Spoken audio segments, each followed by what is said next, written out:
শত্রু হইল চারজন। কয়জন? নফস, শয়তান, দুনিয়া, গায়রুল্লাহ। বলেন, নফস, শয়তান, দুনিয়া, গায়রুল্লাহ। কয়টা হইল? মুমিন বান্দার প্রধান শত্রু কয়জন?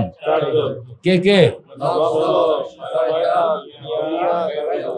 তো বোঝা গেল এই চারটা জিনিসকে আমাদের ভালো করে চিনতে হবে। চিনলেই তো যুদ্ধ করা সম্ভব, না চিনলে আমি যুদ্ধ কার সঙ্গে করব? হাজি সাহেব কর চকবাজারে যুদ্ধ করতে হইলে আগে যার লগে যুদ্ধ করবেন তারে চিনতে হইল, কিলটা দিতে হইল তো তারে কি চিনতে হইল। আন্দাজে একজন কিল দিলে হইল। তাহলে যুদ্ধ করতে হইলে শত্রুকে চিনতে হবে। শত্রুকে কি চিনতে হবে? আমরা শত্রুকেই আজ পর্যন্ত চিনলাম। কিলে মোটা তো পরের কথা। হ্যাঁ, তো শত্রু কয়জন? কে কে? চারটা জিনিস আল্লাহ পাক বলেন, এটাকে আগে চিনো। ইন্না শায়তানা লাকুম আদুউন ফাত্তাখিযুহু আদুওয়া। চিনতে হবে, এবং চিন্না তার সঙ্গে তোমার কইতে হবে যে ও মিয়া তোমারে চিনছি, তোমার কথায় আমি আর নাই, তোমার কথায় আমি আর। কুল ইয়া আইয়ুহাল কাফিরুন লা আ'বুদু মা তা'বুদুন। আলেমরা তো লিখতেছি না, এই যে কাফিরুন কইছে এখানে, এখানে কাফের কে? আবু জাহেল, উতবা, শাইবা, ওয়ালিদ, মুগীরা। এটি মরে গেছে বহুত আগে, এগুলো ডাক্কা লাভ নেই। এগুলো ডাক্কা কি ডাকতে হবে ওই কাফেরকে, যে কাফের এখনো জিন্দা, যে কাফের এখনো কি। এরা কয়জন? চারজন। এরা কয়জন? চারজনে জিন্দা। নফস জিন্দা, শয়তান জিন্দা, দুনিয়া জিন্দা, গায়রুল্লাহ জিন্দা। আল্লাহু আকবার। এদেরকে ডাক্কা এদের লগে হইল যুদ্ধটা। এই চার শত্রুর মধ্যে দুইজন হইল উস্তাদ, দুইজন হইল শাগরিদ। কন্যা দুইজন হইল উস্তাদ, দুইজন শাগরিদ। দুই উস্তাদ নফস শয়তান, দুই শাগরিদ দুনিয়া গায়রুল্লাহ। বলেন না, দুই উস্তাদ নফস শাগরিদ, দুই শাগরিদ। শাগরিদরা ওস্তাদের কথায় চলে, কাজে ওস্তাদকে যদি মোটামুটি সাইজ করন যায় তো শাগরিদ অটোমেটিক সাইজ হয়ে যাবে। তো কাম কমে গেল। কাম কি? যুদ্ধ করতে হবে কয়জনের সঙ্গে? এর মধ্যে এখন আমি করব কয়জনের সঙ্গে? কার কার সঙ্গে? এমন উস্তাদ নিজেরা আড়ালে থাকে, এমন শাগরিদ হেগরে সামনে রাখে। উস্তাদ দুইজন আড়ালে, শাগরিদ দুইজন সামনে। আপনি সামনে পাইবেন দুইজনকে, বাকি ওস্তাদ এগো গুরু ঠাকুর যে এগোরে আপনি পাইবেন না। এটি কই? আড়ালে। এটি কই? আর মুমিন বান্দা কয়, যেখানেই তুমি থাকো না কেন আমি কিন্তু তোমার मैं खूब समझता हूँ तेरे चिलमन का इशारा है, मैं खूब समझता हूँ तेरे चिलमन का इशारा। আমি কিন্তু ঠিকই ধরতাম পারি, আমি ঠিকই কি যতই গোপন থাকো। তো গোপনেরা দুই উস্তাদ গোপনে কে কে? এখন এই নফস শয়তানকে কাবু করণের জন্য হাজি সাহেবরা মক্কা শরীফে মেহনত করতে আছে। একজন রে জবাই করে আরেকজন রে ঢিল মারে, একজন রে জবাই করে আরেকজন রে ঢিল মারে। জবাই করে কারে? নফসকে। ঢিল মারে কারে? দেখছেন, একজন রে কি করে? জবাই করে। এজন্য হজের মধ্যে কোরবানি, কোরবানি করণ লাগে। যে হজে যাবে তারে কি করতে হবে? কোরবানি। ধনী হোক গরিব হোক কোরবানি। বাড়িতে থাকতে কথা কইছে যে তুমি গরিব হলে লাগবে না, মুসাফির হলে লাগবে না। সেখানে বলছেন নো, তোমাকে লাগবে, কারণ তুমি আসল জায়গায় আসছো, এখন কিলানোর জায়গায় আসছো। এখন কি কিলানোর জায়গায়। আর লম্বা কথা, হজের আলোচনা হইলে লম্বা করে কইলাম। এখন আমি কোরবানির আলোচনা, তো এই জন্য আমি মাঝগান দিয়া যদ্দুর আমার দরকার একটুকু কইতে আছি যে এই আমাদের এই কোরবানির আমলটা এটা হইল নদীর শাখায় বসবাস চলতেছে একটা ঘাট। ওই ঘাট হইল এটা। নদীটা ঘুরা ঘুরা মক্কা শরীফ কাম চলতে আছে ওখানে। আসলে কাম চলতে আছে কোন জায়গায়? আপনাকে খালি বলা হয়েছে তুমি জয়েনিংটা রাখো, 9 তারিখ ফজর থেকে 13 তারিখ আসর পর্যন্ত তারা যা কাম করে তুমিও তা কাম করবা। তারা কইতে আছে আল্লাহু আকবার লা ইলাহা ইল্লাল্লাহু আল্লাহু আকবার ওয়ালিল্লাহিল হামদ। আপনি খালি স্লোগান দিবেন, তাইলে ওদের সঙ্গে আপনার জয়েনিংটা হয়ে যাবে। কাম চলতেছে আসলে কোন জায়গায়? মক্কা শরীফ। আর আপনি এখানে একটা জয়েনিং দিয়া আপনিও মোটামুটি হাজির আছেন, আসমাও কি আছে মোটামুটি দলের মধ্যে অন্তর্ভুক্ত আছেন। এগুলো খেয়াল রাখ। তো কোরবানিটা হইল ওইখান আসল জায়গা। দেখেন একটারে জবাই করে নফসকে, আরেকটাকে ঢিল মারে, তোরা জবাই করতে পারছিল না, আর এটাকে জবাই না করে ঢিল মারতে পারছিল না। বলেন না উল্টা দিয়ে হুকুমটা হইতো, তাহলে অসুবিধা রাখছে। কয় না, নফস আর শয়তানের মধ্যে বেশ কম আছে। কন না, নফস আর শয়তানের মধ্যে কি দুইটাই শত্রু, তো দুইটার মধ্যে বেশ কম আছে। নফস হইল এমন শত্রু, যদি আপনি তারে বুঝাইতে পারেন, সমঝাইতে পারেন, মোটামুটি বুঝানো সমঝানোটা কোনো সময় রাগানি দিয়েও বুঝায়, কোনো সময় আদর করেও বুঝায়। কথা কন জালাল, কথা বলেন। কোন সময় আদর কইরা, কোন সময় রাগ দিয়া। দৃষ্টি নরমি বহম দরবে আস্ত, না দৃষ্টি নরমি, কখনো ঠান্ডা কথা, কখনো গরম কথা। গরম কথাও দরকার আছে, ঠান্ডা কথারও কি দরকার আছে। তো আপনার নফসকে, নফস হইল এইটাকে যদি আপনি নরম কিংবা গরম কইয়া যদি বুঝাইতে চান, চেষ্টা করেন, তো এটা বুঝ নেয়। এটা বুঝ বালা হইয়া যায়, বুঝ নেয় বালা হইয়া যায়, বুঝ নেয় বালা হইয়া যায়। কিন্তু আরেকটা আছে, এটা বুঝও নেয় না, বালাও হয় না, বুঝও নেয় না, কোনোদিনেই না, কোনোদিনেই না। কাজে মানে এটা হলো জবাই করার মানে এটা ভালো করে যদি আপনি কষাইয়া গলার চিপ দিয়ে ধরতে পারেন, তো বলছে বাজান বাজান, আর ঝামেলা করবো না, আর কি ঝামেলা, আমি সোজা হয়ে গেলাম, একবার নফসে মুতমাইন হয়ে গেল। কি হয়ে গেলাম? বলে এতক্ষণ আসিল কি আম্মারা, এতক্ষণ কি ছিল আম্মারা, দুষ্ট নম্বর 1।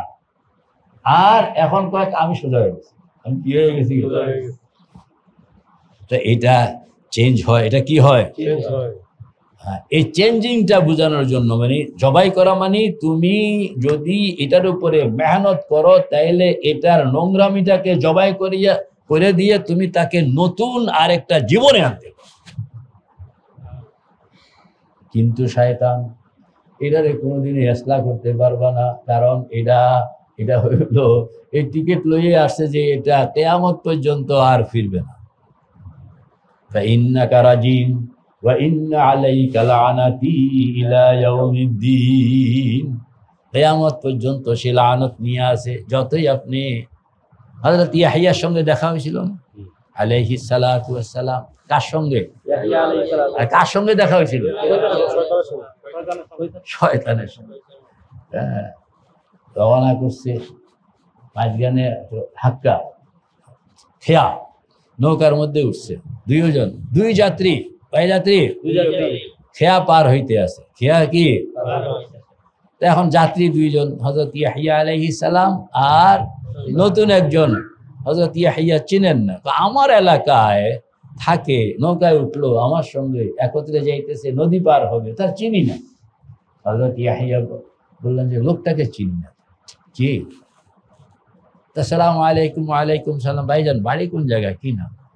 পরিচিত হওয়া তো কথা কয়, কথা কর না, বাড়ি কোন জায়গায়, এই এলাকায় থাকেন? চিনি না তো, আমি এই এলাকায় জন্ম থেকে আসি। আর তখনকার সমাজ ধরেন মানুষ এত ছিল না যে এলাকায় সবাই সবাই চিনি,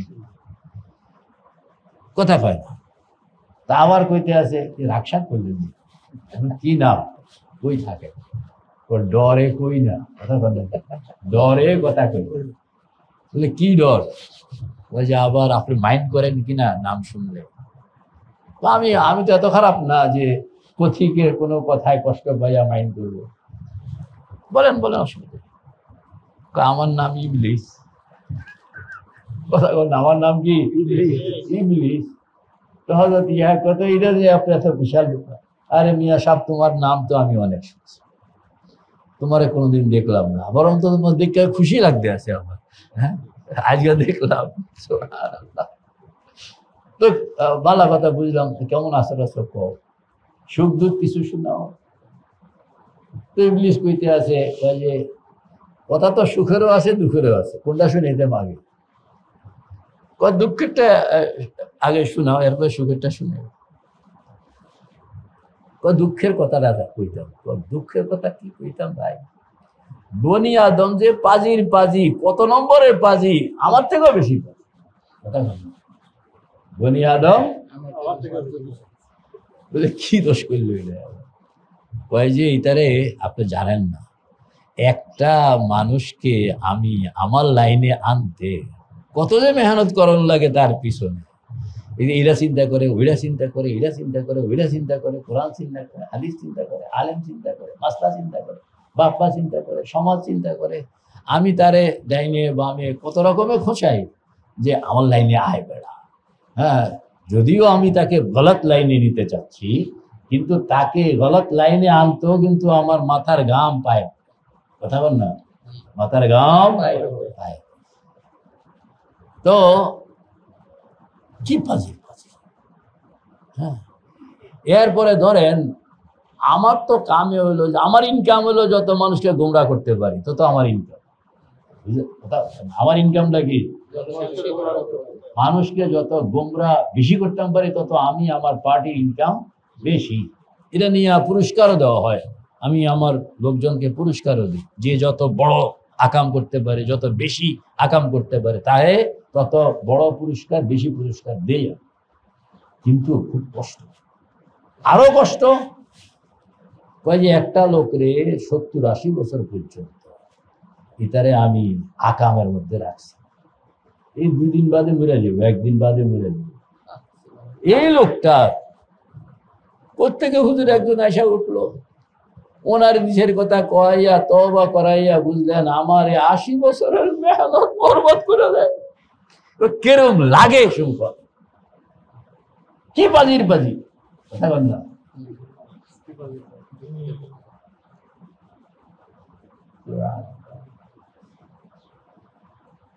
তো হযরত ইয়াহইয়া আলাইহিস সালাতু ওয়াস সালাম তো ভালো হইতে তার কথা শুনলাম যে শয়তানের কষ্ট আছে। আমি তো মনে করছি শয়তান বুঝি কষ্ট পায় না, বুঝা গেল এটারও কষ্টের অনেক কাহিনী আছে। আর মানুষের তওবা ইস্তেগফার এইটা তারে ভালো কইরা বানি। সুবহানাল্লাহ। তো মনে মনে নিয়ত করেন না, বলে মাঝে মাঝে তো এই লাড়িটা দিয়া শয়তানরে ভালো করে এটা পিড়ে লাগাইতে হইব, এমন তওবা করিলাম কইরা কব যে নাও আজকে মোটামুটি পিঠাটা ভালোই লাগাইছি। কন্যা কারে কেমনে পিড়াইতে? শয়তানকে আপনি এই লাঠি দিয়ে পিঠাইলে শয়তান গায়ে লাগে। কিন্তু আস্তাগফিরুল্লাহ, আস্তাগফিরুল্লাহ, আস্তাগফিরুল্লাহ আল্লাযী লা ইলাহা ইল্লা হুয়াল হাইয়ুল কাইয়্যুম। কেন্দা দিছেন আপনার এই চোখের পানি, এখানে রহমতের পানি, কিন্তু শয়তান কয় এটা আমার শরীরের রক্ত, এটা আমার কি আমার জবাই করে দিছ, যে আমার জবাই করে দিছ, এটা আমার রক্ত। দেখছেন? সুবহানাল্লাহ। তো হযরত ইয়াহইয়া শুনলেন, কয় তুই খুশির কথা কর। হ্যাঁ, খুশির কথা বলতাম। এই পাজিদেরকে সাইজ করণের আমার কাছে একটা যন্ত্র আছে। কি যন্ত্রটা হইলো, আমি চেষ্টা করি তার দেমাগের মধ্যে রাগ গোসা, বলেন না চৌধুরী সাহেব কর, রাগ গোসা, রাগ মাঝে মাঝে বউর উপরে রাগ ওঠে, গোসা ওঠেনি? কার কার উঠে দেখি? স্বামীর উপরে উঠে। স্বামী বিশেষ করে এই জায়গাতে শয়তান মেহনতটা বেশি করে। মানে স্বামী স্ত্রীর এই এই ডুয়েল মানে পার্টের মধ্যে শয়তান রাগের বিষয়টারে আর কোনো কাম তো অন্য জায়গায় তেমন খাটাইতে পারে না, কিন্তু এইখানের মধ্যে স্বামী এটা পাগলের হদ্দ। সমাজে 2 পয়সার দাম নাই। হে বেড়াও বউর কাছে গিয়ে আমি কম জানি, কি কয়? বউয়ের কাছে কি কয়? আমি কম জানি। সমাজে তারে 2 পয়সা দিয়া বললো ব্যাককলের আড্ডি, সে এই ব্যাককলটাও বউয়ের কাছে গিয়ে সে পাইতে চায় যে তুমি অনেক ভালো বুঝো। এটা হলো এমন এক আধিপত্যের জায়গা, বলেন না? সবাই এখানে একটা ফ্রি আধিপত্য পাইতে চায়, সবাই একটা ফ্রি আধিপত্য পাইতে চায়। স্ত্রীরাও, তুমি তোমারে কোনোদিন আমি বুঝাইতে পারবো না, এত কাম আমি করি, মানে মনে হয় যেন আল্লাহ পুরুষটা কোনো কাম করে না, বেটা মাথার গাম পায়ে ফালায় সারাটা দিন, মানে এই সন্তানটা, মানে এই সংসারটাকে লালন করার জন্য, ধরে রাখানোর জন্য সে কত স্যাক্রিফাইস, কত কষ্ট। অফিস থেকে আসতেছে, পকেটে যেই টাকা আছে, রিক্সায় উঠলে আরামে যাওয়া যাবে, কিন্তু বাচ্চার জন্য একটা জিনিস নিতে হয়েছিল, কয়দিন যাবৎ নিতে পারি না, তো হাইটটা যাইব কিন্তু টাকাটা খরচ করবে না। এটা হলো সন্তান কইছে যে আমি ভাত খাবো, ভাত যেই পরিমাণ আছে এই পরিমাণ একজনের খানা, তো বাবার খুব ক্ষুধা, সন্তান বলছে যে ভাত, আর বাবার ক্ষুধা নেই, না বাবার কি নাই, এর পিড়াইয়াও আপনি এই কথা তার মুখ দিয়ে আনতে পারবেন না যে আমার পেটে ক্ষুধা, তার পেটে ক্ষুধা ছিল, এখন এটা যেন কেন জানি নাই, মানে সে পারে না তখন খেতে। আপনারা কার কার সন্তান আছে দেখি হাত উঠান না। আপনার সন্তানকে যদি কেউ এরকম আপনার সামনে আপনাকে শিকল দিয়া বাঁধছে, আপনার সামনে আপনার সন্তান আপনি দেখতেছেন, সে একটা তলোয়ার নিয়ে আপনার সন্তানের পেটের ভিতরে ঢুকাই দিচ্ছে, বলেন তো আপনার কাছে কিরম লাগবে? শিকল কি আপনাকে ধরে রাখতে পারবে? আরে শিকল তো ধরে রাখা পরের কথা, কল্পনা করলেও তো আমার শরীরের মধ্যে ঘাম দেবে যে আমি এটা পারবো না, আমি এটা পারবো না, এই দৃশ্য আমার চোখে দেখা সম্ভব। এর নাম হলো বাবা। তো এই স্বামী স্ত্রীর এখানের মধ্যে শয়তান মেহনতটা একটু কি বেশি। এই জন্য আমাদেরকেও যারা স্বামী স্ত্রী, এনাদেরকে মানে ক্লিয়ার এটা থাকতে হবে যে আমরা স্পর্শকাতর শয়তানের স্পেশাল দৃষ্টিতে আছি। বলেন, সবাই বলেন, শয়তানের স্পেশাল দৃষ্টিতে আমরা বসবাস করি। শয়তানের স্পেশাল দৃষ্টি না, মানে স্পেশাল কুদৃষ্টি না, স্পেশাল কুদৃষ্টির মধ্যে, ষড়যন্ত্র দৃষ্টির মধ্যে আমরা বসবাস করি। কাজে মানে বি অ্যালার্ট, না বি অ্যালার্ট, অ্যালার্ট থাকতে হবে, স্বামীকেও থাকতে হবে, স্ত্রীকেও থাকতে হবে। এবং স্বামী স্ত্রী কেউ কারোর উপরে যখন রাগ করবে, হাদিসে পাকের মধ্যে আসছে স্বামী স্ত্রীর মধ্যে অভিমান হইতেই পারে, যে আগে এসে মিলবে জান্নাত তার জন্য, যে আগে অ্যাডভান্স হবে, যে আল্লাহ নিয়ত করেন না।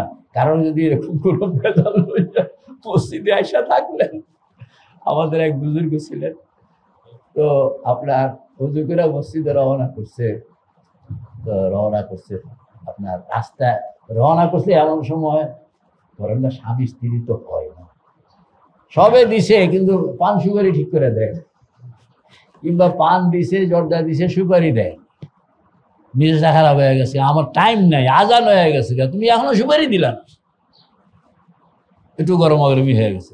হে বেডি কইতে আছে, সকাল থেকে কাম করতে আছি, আমি তো কামের উপরে কাম, আমার তো শ্বাস ফেলতে হবে, তোমার সুপারি দিলে তো মনটা খারাপ হয়ে গেছে, মসজিদে রওনা করছে, মাইজগানের থেকে আয়সা আবার ফেরত গেছে, ফেরত গিয়া বউরে কইতে আছে, আমার মাফ করে দিও, তোমার একটা থাতি দিয়ে গেছিলাম, মনটা লাগে খারাপ না, তো বউ আবার হেসা দিছে, আবার এর জন্য কি পথের থেকে ফিরে আসন লাগে, আমি তো আপনি হাতি দেওয়ার পরে আমি আবার আপনি যখন গেছেন গা তখন আমি মাফ করে দিছি, এর জন্য আপনি আবার ফেরত আসছেন, আপনি ফেরত আসলেন। ওই যে আসলে বউর উপরে, স্বামীর উপরে মনোকষ্ট রেখা নামাজের নিয়ত দেন যে আমাদের এরকম মনোযোগিতা ভালো মতন আসে না, আমার তো নামাজের মনোযোগিতা দরকার। এই কানকা কদ্দুর বাজায় রয়েছে, এটার কারণে মনোযোগ নষ্ট হইতো। তাই লাগে মনোযোগ ঠিক রাখনের স্বার্থে প্রয়োজনে ওই কানকা সরাইয়া দিলাম, এটা যেন স্যাক্রিফাইস করে দিলাম যে এটা যেন আবার নামাজে না ঢুকে, নামাজে আমার মনোযোগ নষ্ট না। তখন বহুত হাসি, নামাজ সোজা রাখনের লেগে আইসা বউর কাছে মাপ চাইয়া গেছে। নামাজ সোজা রাখনের জন্য বউর কাছে কি মাপ চাইয়া গেছে। সেজদা যখন করতেছিল তখন গায়েবী একটা আওয়াজ আসছে যে তুমি তোমার স্ত্রীকে ক্ষমা করে দিছো, আমি তোমাকে ক্ষমা। এই যে আওয়াজটা কানে পড়লো, আল্লাহ পাক সকলকে এরকম করেন, কিন্তু আওয়াজটা তার কানে ধরায়া দেওয়ানটা হলো তার স্পেশাল মর্যাদা দিলাম। তোমাকে আমি শুনাইয়া দিলাম, মানে তোমাকে এই স্পেশাল মর্যাদায় আমি অভিষিক্ত করে দিলাম, যেহেতু তুমি আরেকজনকে ক্ষমা করছো, আল্লাহর এক বান্দাকে, আমার এক বান্দাকে। তো স্বামী স্ত্রীর মধ্যে এই যে কোমল আচরণ, একজনের সাথে আরেকজনের যে মানে একটা আন্তরিকতা, এইটাকে আল্লাহ এত পছন্দ করে এবং এইটাকে এত, আর এইটাকে ভাঙ্গার মধ্যে শয়তানের বেশি ইন্টারেস্ট। কারণ এইটা কারোর মধ্যে থাকলে, তার মানে স্বামী স্ত্রী সংসারের মধ্যে গোলযোগ থাকলে, মনের অমিল থাকলে, সে কোনদিন নামাজকে সোজা করতে পারবে না। এটা তাকে এখানে ডিস্টার্ব,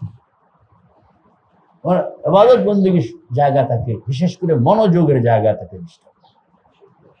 এক একটা কাজের এক একটা ক্রিয়া প্রতিক্রিয়া, যেমন কোরবানির আমল শয়তানকে, নফসকে, খাহেশকে জবাইকরণের ক্ষেত্রে আসরার, জবাইকরণের ক্ষেত্রে এটার মানে একটা ক্রিয়া প্রতিক্রিয়া। ওই সাংসারিক গোলযোগ নামাজের মধ্যে হামলা করে, এটা তার ক্রিয়া। এই জন্য যারা পরহেজগার, যারা সুফি, যারা জিকির মুরাকাবা করে, তাদেরকে তারা দাম্পত্য কলহ থেকে নিজেকে বাঁচায় রাখতে হয়, জরুরি। আবার শয়তানও এরকম, খালি আপনি মুরিদ হইয়া যান না বাড়িতে, গিয়া দেখেন শয়তানের নতুন চাকরি হয়ে গেছে। না, শয়তানের কি কোন চাকরি, যে আপনার ঘরের ভিতরে দেখবেন যে মোড়ামুড়ি শয়তান এমন ঝামেলা বাজাইতেছে রে ভাই। আগে লিখছে আমাদের বুঝুন যে কোনো মানুষ যখন জিকির মুরাকাবা শুরু করে, তখন শয়তান তার বিরুদ্ধে যে সকল ষড়যন্ত্রগুলো পাকায়, এর মধ্যে একটা হলো খাহেশ। এখন নজর আপনার খালি এলোমেলো হয়, নজর খালি কি হয়, কি রে বাবারে এত এলোমেলো তো আগে ছিল না। কারণ হলো এই বেটা তো নতুন চাকরি শুরু করছে আপনার বিরুদ্ধে। হ্যাঁ, 2 নম্বর, আপনার নানান কাজে সন্দেহের বাতিক, এইটাও শয়তান নতুন চাকরি শুরু আপনার বিরুদ্ধে। এগুলো বুঝতে হয় যে আপনি কোনো একটা নেক আমল শুরু করলে এইটাকে ডাউন করণের জন্য শত্রু শয়তান তার নতুন কি কি প্রজেক্ট নেয়, সে নতুন প্রজেক্টগুলো নেয়। এই নতুন প্রজেক্টের মধ্যে অন্যতম তো 3টা। একটা হলো শাহওয়াতকে সে উস্কাইয়া দেয়, একটা হলো শুবহাতকে সে বাড়াইয়া দেয়, একটা হলো দাম্পত্য কলহ আমদানি করে, দাম্পত্য কলহ আমদানি। আমাদের বুজুর্গরা এগুলো চিহ্নিত করে দিয়েছেন কেন, যেন জিকির মুরাকাবার সবক আপনারা যারা নিবেন, তারা এই 3টা ক্ষেত্রের ব্যাপারে আগের থেকে অ্যালার্ট থাকে যে আমার শত্রুতে এখন এই 3 জায়গায় মেহনত শুরু করতে, কাজে আমিও নিরাপত্তার স্পেশাল দৃষ্টি, বলেন না, নিরাপত্তার এই 3টা ক্ষেত্রের মধ্যে রাখ। তাইলে সে যতই আল্লাহ পাক বলেন তুমি স্পেশাল দৃষ্টি রাখো, আমি তোমাকে হেল্প, আমি তোমাকে কি করবো, তুমি খেয়ালে রাখবা যে এখন তোমার কোন কোন জায়গায় আক্রমণ হইতে পারে, এই খেয়াল রাখবা। আল্লাহু আকবার কবীরা। তো হযরত ইয়াহইয়া বললেন যে দুঃখের কথাটা কও না, কারা জানি কইছিল, তো তোমার দুঃখের কথাটাও কও, যে তুমি সুখেরটা তো সুখেরটা দুঃখেরটা করছেন, সুখেরটা কও।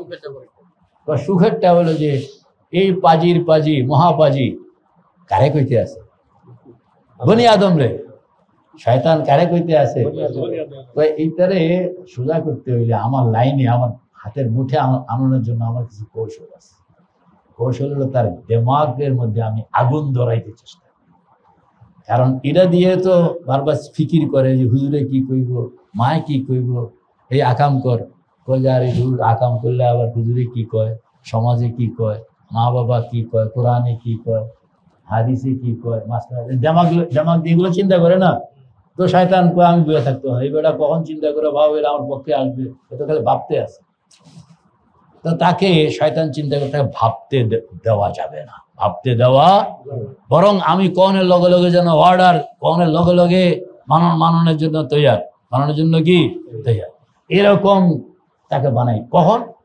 এইটা হয় যখন, যদি আমি তার দিমাগের মধ্যে রাগ, বলেন দিমাগের মধ্যে রাগ উস্কায়া দিতে পারি, গোসা উস্কায়া দিতে পারি, ক্রোধ উস্কায়া দিতে পারি, তখন হুজুর যা কই কোনো বিবেচনা নাই, লগে লগে কাম কর না, যা কই দেখিল খেলায়, তলোয়ার উঠা দেখো খুব দিয়া নাই, মানে কোনো চিন্তা করে না। তখন যে আমার কাছে খুশি লাগে, কথা কর না, তখন কি লাগে? খুশি লাগে। কি যে খুশি লাগে হুজুর, হযরত ইয়াহইয়া আলাইহিস সালাতু ওয়াস সালাম বলেছেন, তোমার লগে দেখা হইয়া একটা বালা কাম হইল যে আমি জিন্দেগিতে আর জরুরি ক্ষেত্রে ও রাগ করব না, আমি আর কি করব না, এরকম অন্যায় ভাবে রাগ করব। তো শয়তান দেখলো যে আরে কথাটা কইয়া আমার নিজে ইনকামের রাস্তায় না বন্ধ করলাম। তো শয়তানে কয় আমিও শিক্ষা পাইছি, কর না আমিও কি, তুমি আবার কি শিক্ষা পাইছো? কয় যে বনি আদমের কাছে কোনোদিন আর হাসা কথা কম, বনি আদমের কাছে কোনোদিন আর কি। এই যে কিসের থেকে জানো? কোরবানি, আমি নফসকে কোরবানি করব। কারণ নফস হইল যেটা আপনার, তাকে যদি আপনি বানাইতে চান, মোমের মতো বানাইতে চান, তাহলে সে বনে, সে তার জীবনকে চেঞ্জ করে। কথা বলেন, সে তার জীবনকে চেঞ্জ করে। সে একসময় আম্মারা ছিল, যদি আপনি তাকে তার উপর মেহনত করেন তাহলে সে আম্মারা থেকে লাওয়ামার পর্যায়ে চলে আসবে। আরো মেহনত করলেন তো লাওয়ামা থেকে মুতমাইন্নার পর্যায়ে, তার মধ্যে সে চেঞ্জিংকে গ্রহণ করে। কিন্তু শয়তান চেঞ্জিংকে গ্রহণ করে না। এজন্য শয়তানকে পাথর মারো, তাহলে তো মরবো না। তো আর নফসকে জবাই করো মানে চেঞ্জ করো, জবাই করো মানে চেঞ্জ করো। এই জন্য কোরবানিটা হইলো, পশু হইলো কোরবানি, আর শয়তানের ক্ষেত্রে হইল পাথর মারা। কি মারা? পাথর। নফস যদি সোজা হয়ে যায় তো শয়তান বিকল হয়ে যায়। কথা বল না, নফস সোজা হয়ে গেলে শয়তান কি বিকল হয়ে যায়। কারণ শক্তি কার বেশি? কয় যে ন্যাচারাল ভাবে, জন্মগত ভাবে, সৃষ্টিগত ভাবে নফসের শক্তি বেশি, শয়তানের শক্তি কম। শয়তান আকারে বড়, আসলে ছোট। বলেন, আকারে বড়, আর নফস আকারে ছোট, আসলে বড়। নফস আকারে ছোট, আসলে কি? আর শয়তান আকারে বড়। ইন্না কাইদাশ শাইতানি কানা দাঈফা। আল্লাহ পাক বলেন যে শয়তান হলো জিন গ্রুপ। কোন গ্রুপ? জোরে কও, জিন। জিন গ্রুপ। এটা শয়তান একা না, তার পুরা গ্রুপের হইল। জিনকে যদি কেউ এরকম ধরলো তাহলে সে কাবু হয়ে যায়, সে কিছুই করার ক্ষমতা রাখে না। এই জন্য জিন এবং শয়তান এই গ্রুপটা মানুষের ধরা ছোঁয়ার বাইরে থাকে। কারণ তাকে যদি কিছুই করতে হবে না, মানুষকে তো বাঁধতে হয়। আটকাই দিলে কি করণ লাগে? রশি দিয়া বান্ধন লাগে। জিনকে রশি দিয়া বান্ধন লাগে। তুমি হাতটা দাও, এই আঙ্গুলটা ধরছো, শেষ, আটকা পড়ে গেছে, ছুটতে পারবে। যারা জিনের ই করে, হ্যাঁ তদবির করে, এরা কি করে? আপনি গিয়া দেখেন, ওরা গিয়া এমনি আঙ্গুলটা এই কান্না আঙ্গুলটা এই আটকা পড়ে গেল, জিন আটকা পড়ে, একে বাঁধছে, কিছুই করে না, খালি উনি ধরে রাখছে। মানে ইনসানের সঙ্গে সে যখন এই এতটুকু ধরার সংস্পর্শ আসে তখন সে আটকা, তার কোনো ক্ষমতায় থাকে না। কত দুর্বল যে আমি বাইনলামও না, তার কিছুই করলাম না, খালি দৌড়লাম একটু তো আটকা পড়ে। দুর্বল না এটা? দুর্বল। আর নফস থাকে তোমার বাড়িতে, হ্যাঁ থাকে তো, তুমি ধরন লাগে না, এটা তো আসেই তোমার বাড়িতে, হ্যাঁ হ্যাঁ সাথেই আছে। এরপরে সে পুরা তোমারে ঘুরে শক্তি উঠে বসে। আর জিন শয়তান এদের শক্তি কম, কিন্তু আকারে বড়, বলেন না, কিন্তু কি আকারে বড়। তো এই আকারে বড় হওয়ার কারণে তাকে বড় বলা হয়েছে, নতুবা তার শক্তি খুব অল্প। তুমি তাকে যদি মারতে পারবা না, কিন্তু তারে অ্যারেস্ট করে ফেলতে। একবার কি হল, আল্লাহর হাবিব, বাজি ইবলিস, আল্লাহর হাবিব তাহাজ্জুদের নামাজে দাঁড়ায়। ওই সময় আয়েশা আল্লাহর হাবিবের উপরে সোয়ার হয়েছে। কত নম্বরের যে কার উপরে সোয়ার হইল, কোন টাইমে সোয়ার হইল, কি অবস্থায় সোয়ার। আল্লাহর হাবিব কয়ে, দুষ্ট তুই আমার উপরে এখন সোয়ার হয়েছে। আল্লাহর হাবিব তারে যেভাবে ধরনের দরকার ধরছে, ধইরা পিলারের সঙ্গে বেঁধে রাখছে। আজগা তোরে আমি আমার সাহাবীদের সামনে হাজির করবো, যে এই যে দুষ্ট নম্বর 1 এর অ্যারেস্ট করছি, দেখানোর লাগে তোমাদের সামনে হাজির করবো। পরে আবার তাহাজ্জুদের নাম ওরা বাইন্দা আল্লাহর হাবিব তাহাজ্জুদ শেষ করলেন। ততক্ষণ হযরত বেলাল আজান দিলেন, এখন মসজিদে চলে যাবেন আল্লাহর হাবিব। কি একটা কথা মনে হল, তো ছেড়ে দিয়ে কথা ফজরের নামাজের পরে আল্লাহর হাবিব সাহাবায়ে কেরামকে নিয়ে বসছেন, বলে আজকে বাঁধছিলাম ইতারে, না আজকে কি মনে করলাম তোমাদেরকে দেখাবো। পরে আবার একটা কথা মনে হইল, এই জন্য ছেড়ে দিল। তো বাঁধছিলাম এই নিয়তে যে তোমাদেরকে যেন দেখায়।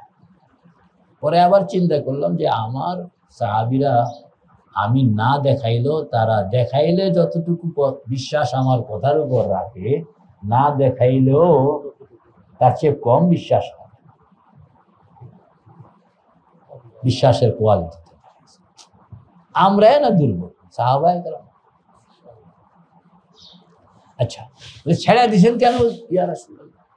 বলে ছেড়ে দিছেন, আমি আরেকটা কথা মনে মনে সব কথা। বলে কি কথা বলে? মনে হয়েছে যে হযরত সুলাইমান আলাইহিস সালাতু ওয়াস সালাম আল্লাহ পাকের কাছে একটা দোয়া করছিলেন, স্পেশাল দোয়া। সেখানে মধ্যে হযরত সুলাইমান বলছিলেন যে আল্লাহ আমাকে একটা ক্ষমতা দেন, এমন ক্ষমতা দেন যেটা অন্য কাউকে আর দেওয়া হবে না। মানে এই ক্ষমতাটা আমি এক্সারসাইজ করব, অন্য কেউ এক্সারসাইজ করবে না। আমি মানুষের উপরে আমার ক্ষমতা প্রয়োগ করব, জিনের উপরে আমি আমার ক্ষমতা প্রয়োগ করব। এই যে একটা ব্যতিক্রম ক্ষমতা প্রয়োগ, এটা আমাকে দিবেন স্পেশালভাবে, আমি এক্সারসাইজ করব। এটা আমার একটা পার্সোনাল মানে ম্যাটার। লা ইয়ামবাগি লিআহাদিম মিন বা'দি রব্বি হাবলি মুলকান, পড়ো না কে আসো হাফেজ, রব্বি হাবলি মুলকান লা ইয়ামবাগি লিআহাদিম মিন বা'দি, আমাকে এমন একটা ক্ষমতা দেন যেটা অন্য কেউ এটা এক্সারসাইজ করবে। তো আল্লাহর হাবিব হযরত মুহাম্মদ রাসূলুল্লাহ সাল্লাল্লাহু আলাইহি সাল্লাম জিনকে বাইছে। হযরত সুলাইমান জিনের উপরে আধিপত্য করতেন, এমনি লাঠি ঠেস দিয়ে খাড়ায়া রয়েছে, আর জিন্নাতরা বাইতুল মুকাদ্দাস মসজিদ বানায়। ওরা জানে না হযরত সুলাইমানের ইন্তেকাল হয়ে গেছে।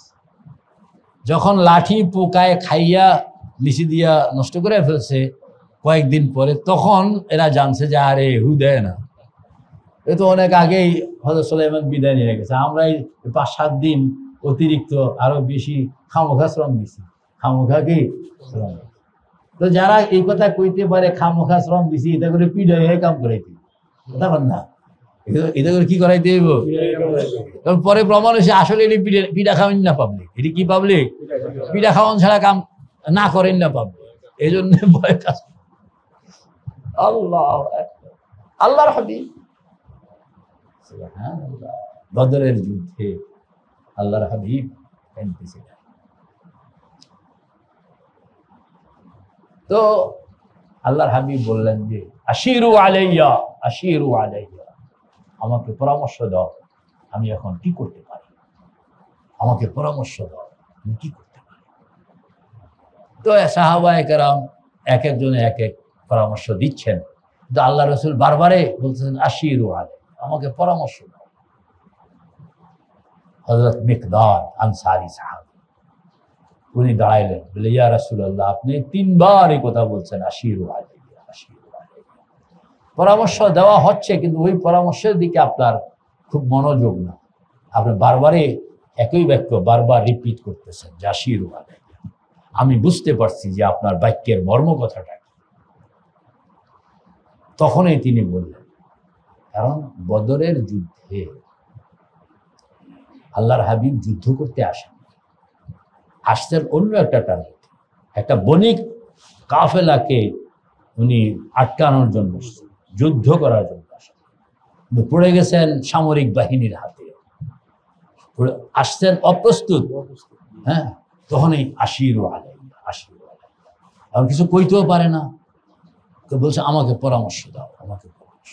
তখন হযরত মিকদাদ দাঁড়ায় বলছিলেন ইয়া রাসূলুল্লাহ, বনি ইসরাইল হযরত মূসাকে বলেছিল ইযহাব আনতা ওয়া রাব্বুকা ফাকাতিলা ইন্না হাহুনা কাঈদুন, মূসা আপনি আর আপনার রব যান, যুদ্ধ করেন, আমরা পিছনে আছি অপেক্ষায়। আল্লাহ, আমরা আপনাকে এই কথা বলবো, আমরা বলবো ইয়া রাসূলুল্লাহ আপনি থাকেন পেছনে, বিশ্রামে থাকেন, নিরাপদে থাকেন, আমরা যুদ্ধ করব যতক্ষণ পর্যন্ত আমাদের রক্তে এক বিন্দু, আমাদের শরীরে এক বিন্দু রক্ত থাকবে, ততক্ষণ পর্যন্ত একটা কাকপক্ষীও আপনার এই যে তখন আল্লাহর হাবিবের এইটাই, এই বক্তব্যটি আল্লাহর হাবিব শুনতে চেয়েছিলেন, চেহারা প্রফুল্ল হয়ে গেছে। এই এক গ্রুপ আর হিরো এক গ্রুপ, মহিলাদের গেছে আর এক সপ্তাহ আগে হুদেরা কাম করছিলাম, কথা বল না। এই দুই গ্রুপের মধ্যে বেশ কম আছে না, সুবহানাল্লাহ। তো জিন এটা আপনার, এটা হলো শয়তান গ্রুপ, এদের আসলে শক্তি নেই, আসলে শক্তি নেই। আর এইটাই নফসকে বাহিরের থেকে প্ররোচিত করে, বলেন না, এইটাই নফসকে বাইরের থেকে কি করে প্ররোচিত। আপনার মানুষ হইল নাট আর বল্টুর মধ্যে আটকা, বল না, মানুষ হইল একটা লম্বা আর একটা গোল, একটা লম্বা আর একটা কি, তো লম্বা যেটা, এটা বাহির থেকে ভিতর পর্যন্ত লম্বা, এটা হলো ইবলিস, বল না, এটা কি, আর ভিতরে ছোট্ট একটা, হ্যাঁ, এটা হলো নফস, এটা হলো কি, আর মাঝখানে হইলো মানুষ, মাঝখানে হইলো কি, কি চিপার মধ্যে মানুষ, কথা বল না, কি চিপার মধ্যে মানুষটা, এতে বাহিরে ঠ্যাং একটা ঢুকাইয়া দিছে, ভিতরে আবার নফসরে কিছু এটা তোর লগে বান, মাঝখানে বনি আছে, বেচারা কাহা তো কয়দিন সময়, তারা দুইজনে মিল্লা যদি আকাম করে তো মানে বনি আদম কতক্ষণ সামাল দিব নিজে। তো শরীয়ত সুন্নত যেটা করে সেটা হইল মানে বাহিরে হইল শয়তান, ভিতরে হইল নফস, না, বাহিরে হইল শয়তান, ভিতরে হইল আকাম কুকাম, দুজনে মিল্লা সলা পরামর্শ করে আপনাদের দিয়ে করায়। তো শরীয়ত বলা হয়েছে দুইজনকে মিলতে দিও না, নেটওয়ার্ক বন্ধ। নেটওয়ার্ক কি মানে শয়তান যেন হ্যালো হ্যালো কে নফসরে খুঁজা না পায়, নফসও যেন হ্যালো হ্যালো কে শয়তানে খুঁজা না পায়, এই মাঝখানে নেটওয়ার্কটাকে কাটতে দাও, তাইলে ওইটা হ্যালো হ্যালো কইতেই পারবো কিন্তু কাম হইব না, এইটাও বাইরের থেকে হ্যালো হ্যালো চিল্লাইতে পারবো কিন্তু কি হবে না। এইটাই হইলো কি, দুইটারে বুঝো, নেটওয়ার্কটা নিয়ে কেটে দাও। আপনি শয়তানকে মারতে পারেন, খুন করতে পারেন, কারণ যে হায়াত নিয়ে আসছে কিয়ামত পর্যন্ত, কইয়া বললেন যে আমার হায়াত দেন, আমি যেন কিয়ামত পর্যন্ত একটু বুঝে আমার যেখানে বাড়াইছে, যদি সবাই মিলে একটা করে কিল দেয় তাহলে তো আমার আর হায়াতে কুলে গোলা কথা বল।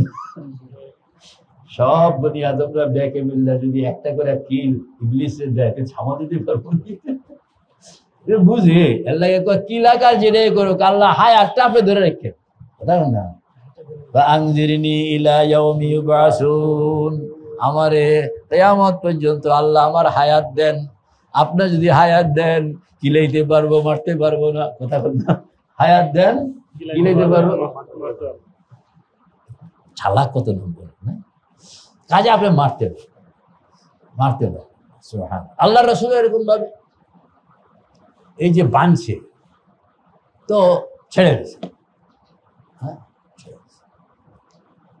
ছাড়লেন কেন? বলে সুলাইমান আলাইহিস সালাতু ওয়াস সালাম এরকম ভাবে দোয়া করছেন যে আল্লাহ আমাকে এমন একটা স্পেশাল মকাম দেন আর মর্যাদা, স্পেশালিটি আমাকে দেন, যেটা আমি এক্সারসাইজ করবো আর অন্য কেউ এক্সারসাইজ করবো। হ্যাঁ, চেয়ার এরকম একটা চেয়ার দেন, আমি বসবো, অন্য কেউ এখানে আর বসবে। তা আল্লাহ রাসূল চিন্তা করলেন যে এই যে জিনের উপরে আধিপত্য, বলেন জিনের উপরে আধিপত্য, এটা তো সুলাইমানের স্পেশাল চেয়ার। এখন যিনি নেতা হন তিনি সব চেয়ারের মালিক, এখন তিনি কি সব চেয়ারের মালিক।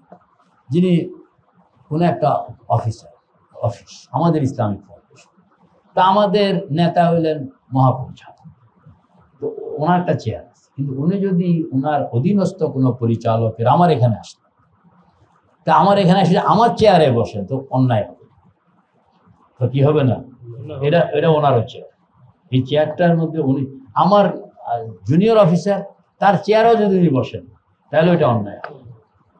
মানে সবগুলো চেয়ারে সকল কর্মকর্তা কর্মচারীদের চেয়ার তার, যেহেতু তিনি ডিজি, তার মন্ত্রীর চেয়ার তার নয়, মন্ত্রীর চেয়ার তার নয়, সে মন্ত্রীর আন্ডারে, কিন্তু তার আন্ডারে যারা সকলের চেয়ার। আল্লাহর হাবিব সাইয়্যিদুল আউয়ালিন ওয়াল আখিরিন, সব পয়গম্বরদের সর্দার, তো পয়গম্বরদের যত স্পেশাল চেয়ার আছে ব্যক্তিরে বসার অধিকার আল্লাহর হাবিব। কিন্তু হযরত সুলাইমান কথাটা এরকম ভাবে কইছেন, লা ইয়ামবাগি লি আহাদিম মিন বা'দি, আমার পরে কেউ যেন এই চেয়ারে না বসে। মানে একটা কথাটা পরিষ্কার করে বলছেন যে আমার পরে এই চেয়ারে যেন কেউ না বসে।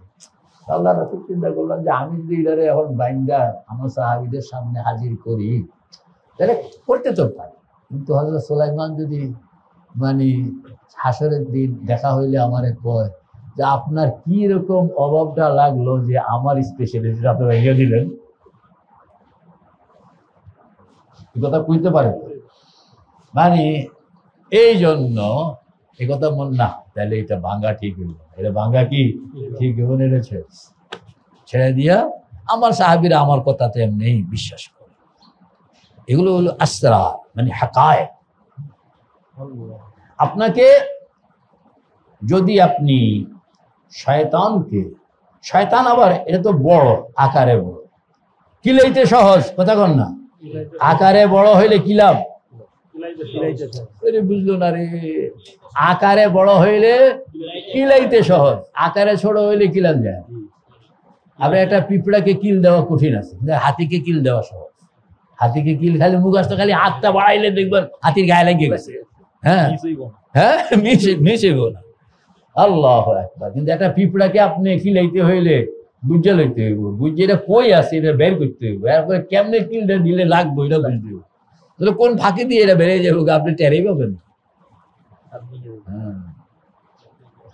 শয়তানটা এইটাকে হযরত আমাদের বুজুর্গরা বলেন যে এইটা তো মারণ যায় না, এটা কি করণ যায় না, তবে এটা যদি কিলাইতে পারেন তো ভুসাইয়া এটারে একবারে নাক চোখ ভেঙে দিতে পারে, নাক চোখ কি ভেঙে দিতে, তাহলে এটা এরকম ভাবে মরবো তো না, তো কাইতে কই যে কিরে ভাই হাত মারা হয়ে রয়েছি, কি অবস্থা কি। যারা এক্সারসাইজ করে মুজাহাদা করে, মুরাকাবা করে, এরা এটারে ধরে মাঝে মাঝে, তোরে তো মারতে পারবো না, তো কিলে আলোই কি বেলাল কও না, কেমনে কয় দেখাও না, চোখ বন্ধ করে ধরছে, ধরে তালাশ করে কইতে। আরে আল্লাহরে যারা তালাশ করে ধরতে পারে, এরা শয়তানরে তালাশ করে পাইব না? কোরবানি দেয় যে আসলে তো খাহেশকে জবাই করে। যদি মুরাকাবার আমল আপনার জানা থাকে তাহলে ঠিকই খাহেশ তারে আগে ধরে, তোরে সানাইতে আসি, রাত দিনটা আইতে আসি, দৈনিক তারে রেডি করে শোয়ায়, খালি টাইমটা আইন দিন, দৈনিক তারে বাইন্দা শোয়ায়, শোয়ায় কেমনে জবাই করবো এটাও প্ল্যানিং এর মধ্যে ভাও করে। আর যতবার শোয়াইতেছে আর প্ল্যানিং এ ভাও করতে আছে, ততবার এই বেড়া তার যে কাবু রফা দফা অবস্থা, সে যে লাফাইতে আছে, এটাও সে দেখে যে তামাশা। আমার একজনে কইতে আছে, যে হুজুর যখন গলা চিপ দিয়া ধরলাম, আমার মুরিদ না, এটা আরেকজনের মুরিদ, দুইজনে গল্প হইতেছিল, যখন গলা চিপা দিয়া দৌড়লাম তখন যে কিরকম দেখলাম, দেখলাম মানে তেলের মধ্যে কই মাছটা ছেড়ে দিলে যেরকম ছিছি করে উঠে লাফায়, তো ঠিক এরকম ভাবে দেখলাম লাফাইতে, কিন্তু মারা যায় না। কিন্তু কি হয় না, কই মাছটা তো মারা গেছে, কিন্তু এটা মারা যায় না, এটা ওই এমনি খাড়ায় মানে বসা হইয়া কি খাড়ায়, এখন কথাও কয় না। এইগুলো সব আপনার মামুলাতের মধ্যে নিয়ে আসা যায় যদি কেউ মুজাহাদা করতে থাকে, চেষ্টা করে। আমরা তো খালি কইলে ভাবি, এত বছর কোরবানি করি, কেন কোরবানি করি এটাই জানি না, কারে কোরবানি করলাম, গরু একটা কিনা দিলাম জবাই করে, ওই বেড়ে গরু কি দোষ করছে মিয়া সাহেব, আপনি জবাই করে দিলেন আল্লাহর নামে, বুঝলাম আল্লাহর নামে, হে যখন দোষ করেন, দোষ তো করছে ভিতরেরটা, হেডারে জবাই করে, যে দোষ করলো এরে তেল মাথার তেল তুল দিয়া মানে এরা সাজায় রাখতে আছে। আর পশু কইতে আছে, বেটা তুই আমারে খামোখা জবাই করতে আছে, জবাই করবি কারে, তুই যে ওইটারে জবাই করতি আর প্রতীক হিসাবে আমাকে ব্যবহার করতি, তাইলে আমি খুশি হইয়া তোর পক্ষে, এখন তোর কাছে এটাও কিন করি। লা ইয়ানালাল্লাহা লুহুমুহা ওয়ালা দিমাউহা ওয়ালাকিন ইয়ানালুহু তাকওয়া। জবাই করবেন ভিতরেরটাকে, আর পশুকে বলবেন তোমার শুকর আদায় করি, তুমি যদি এই রূপক অবস্থানটা আমাকে না দিতা তাইলে আমি আমার পশুটাকে জবাই করতে পারতাম। জবাই করণের পরে আবার বলবে কথা যে আল্লাহ হযরত ইব্রাহিম থেকে যেভাবে আপনি ইসমাইলের কোরবানিটা নিছেন, জবাই করছে একটাকে, হইছে আরেকটা, কথা বল না, করছে কারে, সন্তানকে, হইছে কে, দুম্বা, তুমি জবাই করবেন একটা, হইবে আরেকটা। এইগুলোর যে কাউন্টিং এবং এগুলোর যে সিস্টেম ভাবে আপনি কোরবানিটাকে আপনার জীবনের সঙ্গে মিলাইতে হবে। শুধু এটাই না, এরও বলা হয়েছে যে আপনার ভালোবাসাটাকে কোরবান করতে হবে। তো ভালোবাসাটা তো এখানে আসতে হবে, মানে আপনি এত পরিমাণ টাকা এখানে কোরবানির পশুতে লাগাবেন, যেই টাকাটা খরচ হইতেছে এটা আপনার মনের মধ্যে হিট করে, মনের মধ্যে কি করে, হিট করে। কোটি টাকার মালিক ছাগল একটা জবাই করছে, তো এই ছাগলের টাকা তার মনে হিট করবে, কিন্তু কোটি টাকার মালিক সে 50 লাখ টাকা কোরবানিতে খরচ করে, এটা কিন্তু হিট করবে। তা আপনি হিট করে, কারণ ভালোবাসাটাকে, এই গায়রুল্লাহর ভালোবাসাটাকে আপনি জবাই করতে, এমনি একটা পশু জবাই করতে বলা হয়, গায়রুল্লাহর ভালোবাসা।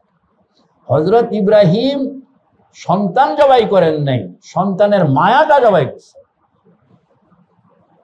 সন্তানের প্রতি যে মায়া, এটা তো আপনি রূপক ভাবে আনতে পারবেন, এটা আমাদের মধ্যে আছে। কোন ক্ষেত্রে? টাকার ক্ষেত্রে। কোন ক্ষেত্রে? টাকার ক্ষেত্রে। ওয়াইন্নাহু লিহুব্বিল খাইরি লাশাদীদ। এইটা যদি বলে আপনি ওইটাকে যদি মুট করেন, তাহলে দেখবেন যে বেটা সোজা হয়ে গেছে, খালি পকেটে হাত দিয়া দেখেন না, এই বেহুশ মানুষ হুশে চলে আসে, কথা কন না? এটা কি রাস্তায় বেহুশ হয়ে পড়ে রয়েছে, আস্তে করে পকেটে হাত দেন, দেখুন যে বেহুশ লোকটা সোজা হয়ে গেছে। কারণ এই বেটাকে ব্যাঙ্গানি স্যাঙ্গানি ব্যাংসামি ট্যাংসামি যাই করি টরি টাকা কিন্তু লইয়া যেতেছে আরেকজনে, সোজা ভালো হয়ে গেছে, হ্যাঁ, সুস্থ হয়ে গেছে। কারণ এইটা হইল সবচেয়ে বড় ঔষধ, এটা হলো সবচেয়ে কি বলা হয়েছে, তুমি কোরবানিতে এত পরিমাণ টাকা ইনভেস্ট করো যেটা তোমার মনকে হিট করবে, এবং তুমি আল্লাহ মনকে হিট করণের জন্য মানে আমি এই কোরবানিতে টাকা খরচ করলাম, এবং তোমার জন্য। কার জন্য? ইন্না সলাতি ওয়া নুসুকি ওয়া মাহইয়ায়া ওয়া মামাতি লিল্লাহ। এই কথা কেউ কই না আমরা, কারণ এটা কইতে গেলে আরেক সমস্যা। আমরা যেটা করি সেটা হলো টাকা আছে একটা কোরবানি করলাম, কেন করলাম? তো ছেলে পেলে আছে, মাদ্রাসা ছাত্র আছে, আত্মীয় স্বজন আছে, খাইবে। কোরবানির আসল মাকসাদে আমরা যাইনি। আমিও আমার কোরবানির আমার জীবনে এটা সুন্দর মন আমাদেরকে দান ফরমান, সুন্দর মন আমাদেরকে দান ফরমান, একটা উদার মন, একটা খোদা প্রেমিক মন, একটা আখিরাতের প্রতি মনোযোগী মন আমাদেরকে দান ফরমান। ও আল্লাহ আমাদের গুনাহগুলো মাফ করে দেন, আমাদের গুনাহগুলো মাফ করে দেন। আমরা যারা হাত উঠায় রাখছি আমাদের প্রত্যেককে আপনি কবুল করে দেন। সাল্লাল্লাহু তাআলা আলা সাইয়্যিদিহি মুহাম্মাদিন ওয়া আলা আলিহি ওয়া সাহবিহি আজমাইন বিরহমাতিকা ইয়া আরহাম। এই কিছু মেহমানদের ব্যবস্থা আছে, আপনারা কেউ যাবেন না, আপনাদের ডাইল ভাতের ব্যবস্থা আছে, ডাইল ভাত খাবেন, খাইয়াও যাবেন না, বিশ্রাম করবেন, বিশ্রাম করেও যাবেন না, আসর পড়বেন, আসরের পরে 6 তাসবিহ পড়ে তারপরে যাবেন। হ্যাঁ হবেন, হ্যাঁ, ইয়া আল্লাহ, আসেন আসেন। অন্যরা খাবার দাবারের জন্য বসা